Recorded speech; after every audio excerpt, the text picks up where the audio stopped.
Is from Deputy Dessie Ellis to the Minister for Jobs, Enterprise and Innovation. The occupation of the Paris Bakery, Moore Street, Dublin 1 by staff.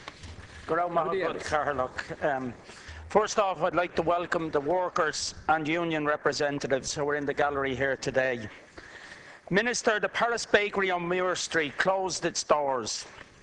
This kind of thing is always a sad occasion.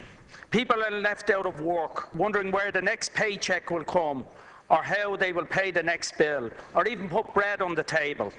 But for the workers of the Paris bakeries, these concerns have been at the forefront of their minds for over 3 months.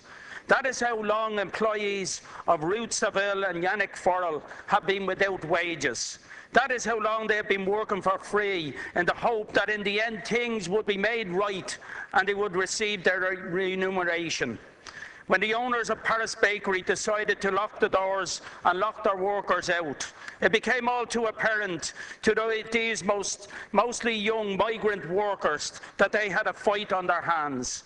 Staff are owed over $55,000 in unpaid wages, free work that the owners profited from.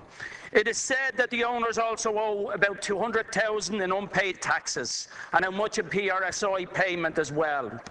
One owner also has a stud farm, which is a type of business which already pays a tiny level of tax. Some staff have already been made homeless due to the refusal of the owners to pay wages. Others, having lost everything, were forced to borrow money to leave the country. They are now outside of the country and in debt due to the bad practice of the owners of the Paris Bakery. The workers who remained decided drastic action was needed and so began to occupy the premises of the Paris Bakery to protest and highlight their mistreatment. It is bad enough that we demean and mistreat those who cannot find work. Bad enough we exploit young people with job bridge scams. But the state cannot allow workers in employment to be mistreated so severely. The very fundamental of an economy is that a fair day's work deserves a fair day's wage. That is exactly what these workers are being denied, having given their labour in good faith. What the owners of the Paris Bakery have done should be a criminal offence, and they should be liable to be arrested and charged for such a crime. I know that Minister Burton met with the workers last night, and I welcome that.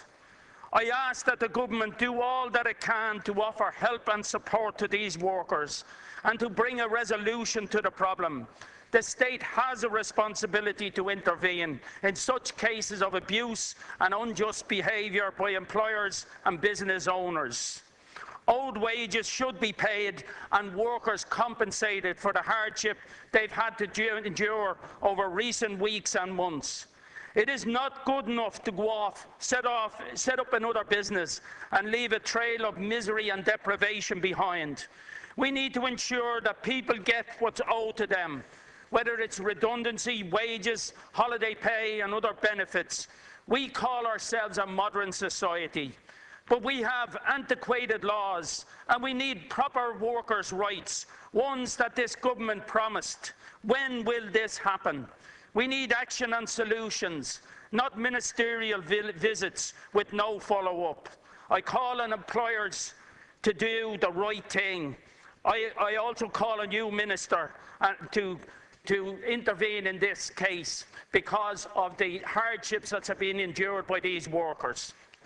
Thank you, Deputy Minister.